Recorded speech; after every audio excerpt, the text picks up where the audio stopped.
tema ya.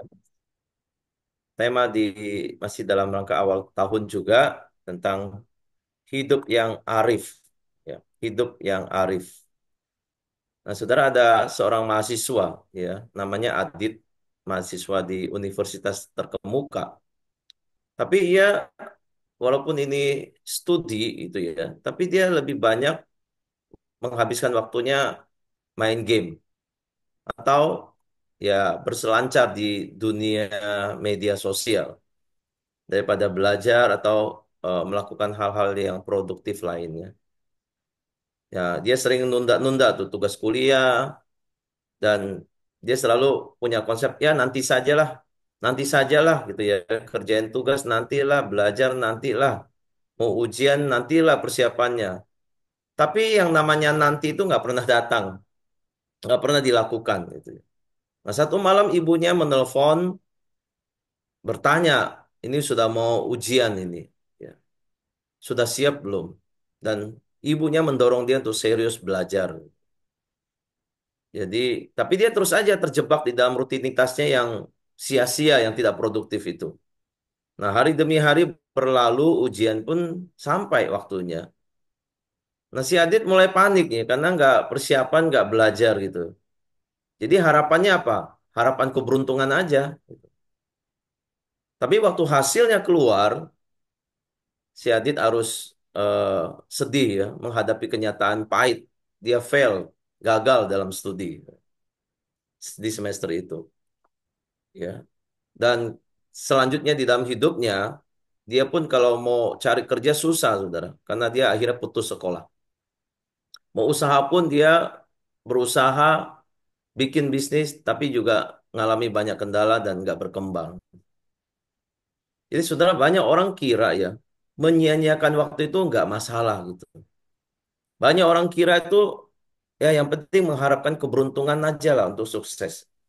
Nggak perlu berusaha secara maksimal. Santai aja ya, kata anak muda sekarang. Santai aja. Nanti juga berhasil. Ternyata ujung-ujungnya pada akhirnya orang yang berpikir demikian tuh gagal juga di dalam banyak hal. Karena apa? Karena tidak pakai waktu dengan maksimal, bekerja maksimal, mempersiapkan segala sesuatu dengan maksimal. Nah, firman Tuhan mengingatkan kita di dalam Efesus 5 ayat 15 sampai 16. Perhatikanlah dengan seksama bagaimana kamu hidup. Janganlah seperti orang bebal, tetapi seperti orang arif. Dan pergunakanlah waktu yang ada, karena hari-hari ini adalah jahat. Bagaimana saudara dan saya ini memakai waktu yang ada ini. Masih di awal tahun, masih panjang lah katakanlah. Dan apa yang Tuhan kehendaki kita lakukan dengan waktu. Ya. Saya ingin kita memikirkan ini sehingga kita menjadi orang yang arif hidupnya. Dua hal yang saudara saya ingin bagikan buat kita pagi ini. Yang pertama itu soal waktu. Waktu itu adalah tentang pilihan. Setiap orang diberikan waktu dan kita sama-sama ada waktu. Tapi kita sama-sama juga tidak tahu kapan waktu akan berakhir. Jadi cara memakai waktu itu tergantung pada setiap kita. Jika kita pakai waktu dengan baik dan maksimal, maka kita juga yang akan menerima manfaatnya. Ya, kalau kita mengabaikan, kita juga yang menerima konsekuensinya. Makanya ayat 15 tadi menegaskan kita, perhatikan dengan seksama, ya. Seksama, saudara. Bagaimana kamu hidup? Jangan seperti orang bebal, tetapi seperti orang arif. Ya. Hidup itu berkaitan dengan waktu. Ya. Karena semua orang hidup di dalam waktu. Ya. Nah, di dalam dunia ini, cuma ada dua cara orang yang dua cara orang hidup. Yang pertama sebagai orang arif, yang kedua sebagai orang bebal. Itu kata firman Tuhan tadi. Atau di dalam bahasa Inggrisnya itu bebal, arif itu diterjemahkan sebagai wise dan unwise, bijak dan tidak bijak. Orang yang bijak itu orang arif ya, pasti memakai waktunya dengan bijak. Tetapi orang yang bebal pakai waktunya dengan tidak bijak. Nah, di dalam surat Efesus itu ya di pasal 5 awal itu dia memberikan seperti apa ciri atau cara orang hidup dalam kebijaksanaan. Nah, yang pertama itu di dalam Efesus 5 itu ayat 2 khususnya dikatakan, sebab itu jadilah penurut-penurut Allah seperti anak-anak kekasih dan hiduplah di dalam kasih. Nah, ini menjadi satu satu contoh ya, satu panduan hidup bijak itu hidup di dalam kasih. Sebagaimana Kristus juga telah mengasihi kamu dan telah menyerahkan dirinya untuk kita sebagai persembahan dan korban yang harum bagi Allah. Jadi hidup di dalam kasih itu adalah hidup yang arif, hidup yang bijak gitu ya. Contohnya Kristus jelas sekali. Hidup di dalam kasih. Dia mengasihi manusia, dia berkorban, dia mempersembahkan dirinya untuk orang-orang berdosa. Jadi hidup yang mau berkorban, hidup itu hidup yang di dalam kasih dan hidup yang bijaksana. Ya. Anak muda kalau lagi jatuh cinta sudah pasti ya, udah nggak usah ditanya lah, pasti berkorban habis-habisan buat pacarnya gitu ya. Ada yang bisa jemput antar jemput jauh sekali dari Jakarta Serpong ya ke temu pacar cuma waktunya beberapa jam pulang lagi. Jadi waktu jalannya lebih lama dari waktu ketemunya gitu ya. Berani korban waktu, berani korban tenaga capek-capek, berani korban uang gitu ya. Itu demi pacarnya gitu. Tapi kalau dia teman biasa gitu ya, kira-kira mau nggak berkorban begitu ya? Ya. Nah, kita diajarkan oleh Tuhan sebagai anak-anak Tuhan hidupnya belajar seperti cara Kristus hidup, rela berkorban bagi orang-orang yang berdosa bahkan orang-orang yang Tuhan mungkin tidak punya relasi dekat, tapi orang yang mau percaya kepada Dia. Ya Tuhan datang menghibur orang yang berduka gitu ya. Tuhan datang untuk menjamah, menyembuhkan orang yang sakit, ya membantu mereka yang di dalam kesusahan dan kesulitan karena motifnya itu mengasihi. Ya, tujuannya itu mengasihi. Jadi hidup yang arif itu adalah hidup di dalam kasih, hidup di dalam berkorban, rela untuk berkorban karena kita mengasihi sesama saudara. Jadi kalau orang bebal ya, dibandingkan dengan orang bebal, mereka hanya memikirkan dirinya sendiri, tidak memikirkan sesamanya gitu. Kalau mereka mau bantu orang pun itu ada motifnya gitu ya, ada apa-apanya gitu ya, bukan apa adanya yang tulus begitu. Jadi Tuhan mau kita hidup di dalam kasih, hidup di dalam mau berkorban untuk orang lain, saudara. Itu hidup yang pertama ya di dalam bijaksana. Yang kedua itu hidup dalam terang, ya hidup yang arif itu hidup di dalam terang. Di Efesus 5 ayat 8 dikatakan memang dahulu kamu adalah kegelapan, tetapi sekarang kamu adalah terang di dalam Tuhan. Sebab itu hiduplah sebagai anak-anak terang. Nah, ini hidup yang bijak. Hidup sebagai anak-anak yang terang. Hidup di dalam terang. Karena terang hanya berbuahkan kebaikan, keadilan, dan kebenaran. Jadi hidup di dalam terang artinya memakai waktu untuk hal yang baik, hal yang benar, dan hal yang adil. Ya. Kalau ada orang yang eh, sendirian, ya merasa sepi, merasa eh, terpojok, ya, nggak punya teman. Nah, kalau kita mau datang, samperin, menyapa, memberikan salam, memberikan senyum, itu hal baik gitu ya. Tapi tetap aja orang pikir, ah ngapain repot-repot ya begitu ya. Eh, Samperin orang, kenal juga enggak, misalnya begitu. Dekat juga enggak gitu. Jadi memikirkan diri sendiri sekali lagi. Tapi ini Tuhan mau kita pakai waktu apapun keadaannya, baik atau tidak baik itu bisa menjadi saluran berkat. Bisa membagikan hal yang baik, hal yang benar gitu ya. Pakai waktu doakan orang, ya. Pakai waktu kunjungi orang, besuk orang gitu ya. Apalagi itu jemaat kita kali ya. Dan atau apalagi itu saudara kita gitu. Jadi pakai waktu tuh hidup di dalam terang. Jangan seperti orang bebal yang menghabiskan waktu untuk hal yang jahat. Ya, ini kontrasnya yang terang dan gelap gitu. Ya. Contoh Robin pernah cerita ya di dalam di mungkin seputar Natal gitu ya, akhir-akhir tahun itu eh, kakaknya itu ya, kakak iparnya itu ya, atau kakaknya itu ke masukan maling ya, tempat kerjanya, showroomnya itu ya, motor hilang, laptop hilang gitu ya.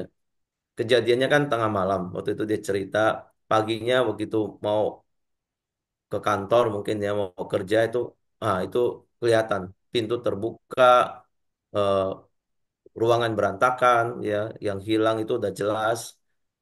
Jadi semua terjadi tanpa dia tahu. Dan ini pasti sudah direncanakan.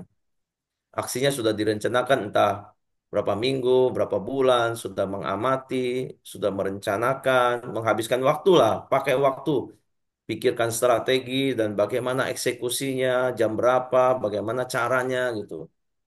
Jadi orang pakai waktu untuk justru melakukan kejahatan, ya, membobol, memaling, merampok, ya, dan apalagi yang punya motif itu benci itu memakai merencanakan pembunuhan berencana gitu. Nah itu satu hal yang eh, sangat-sangat tidak bijaksana. Itu hidup seperti orang bebal, saudara. Nah, saudara saya tidak tahu ya bagaimana saudara menggunakan waktu selama ini. Ya, apakah hidup kita itu lebih banyak jadi berkat atau lebih banyak justru memikirkan hal yang buruk gitu. Apakah waktu kita lebih banyak dipakai untuk menolong orang daripada memikirkan diri sendiri?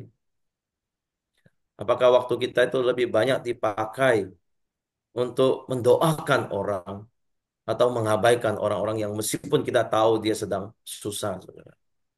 Ingat, saudara, waktu itu sangat-sangat berharga dan harus dipertanggungjawabkan pemakaiannya di hadapan Tuhan. Ya. Kalau kita sudah menghabiskan waktu dengan hal-hal yang tidak baik, maka biarlah kita bisa pakai waktu yang ada yang tahun ini Tuhan berikan. Seperti lembaran baru, bagaimana kita menabur kebaikan, gitu ya. Membantu orang yang perlu dibantu, ya.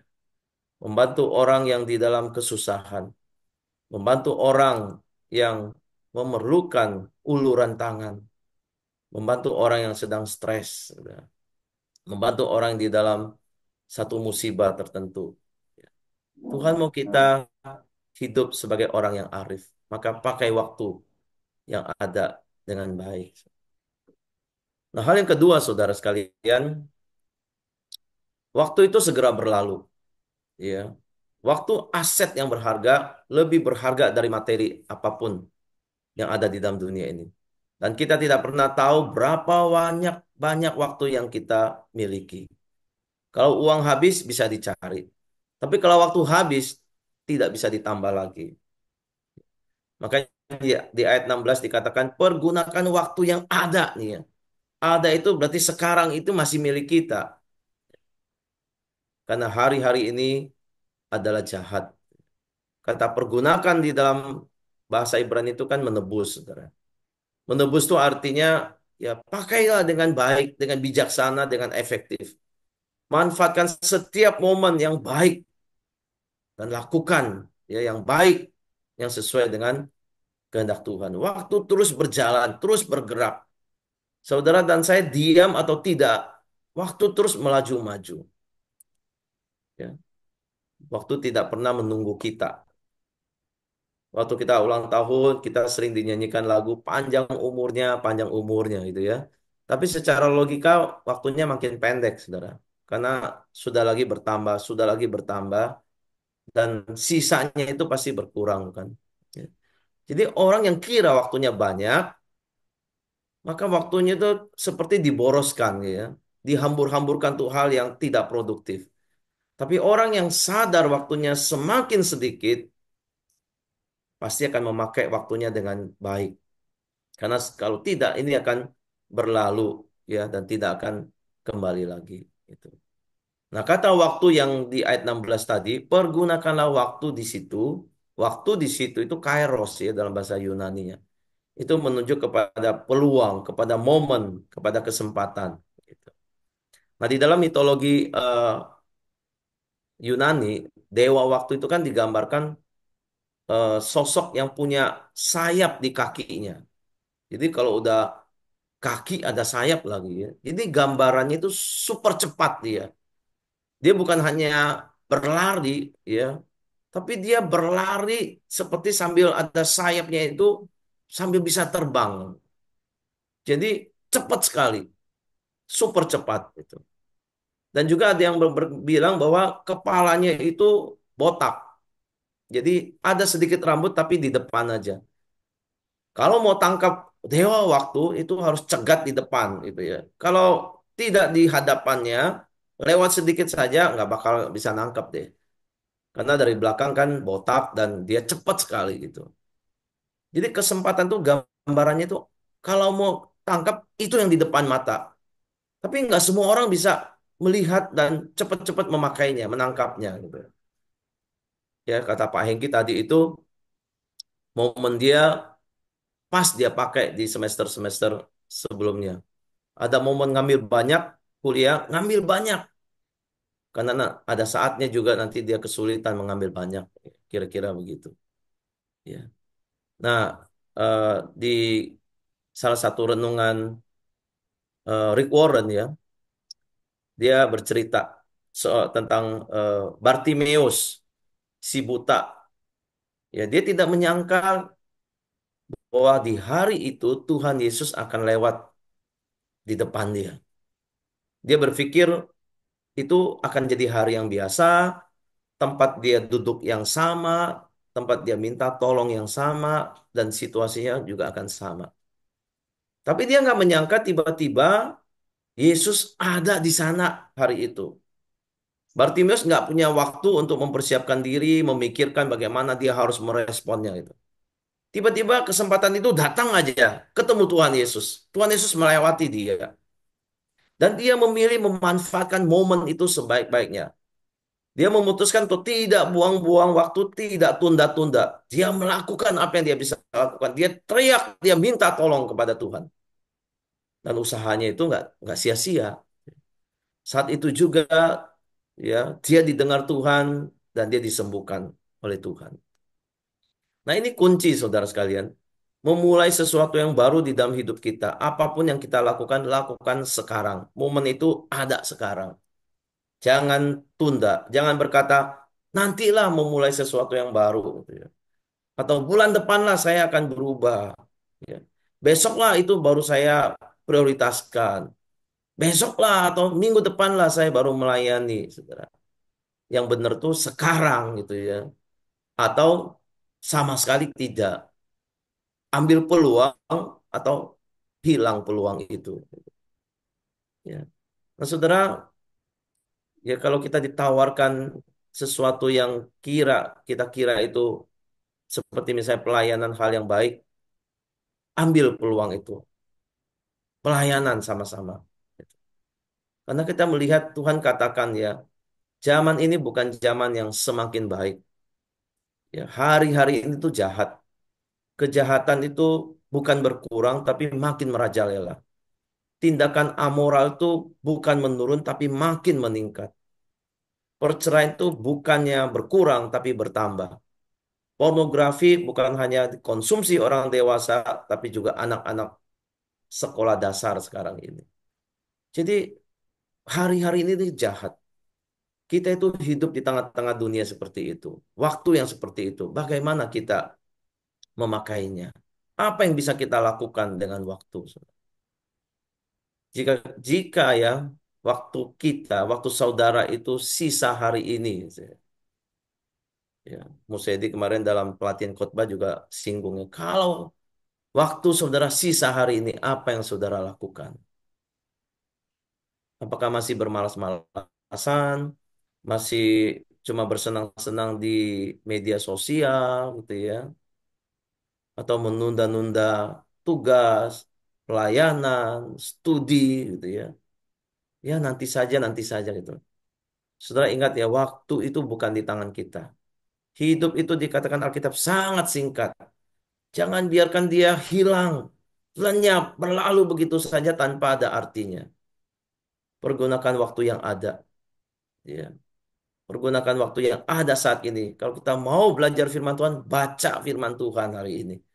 Jangan pikir besok lah ya mulainya, minggu depan lah ya baru start gitu.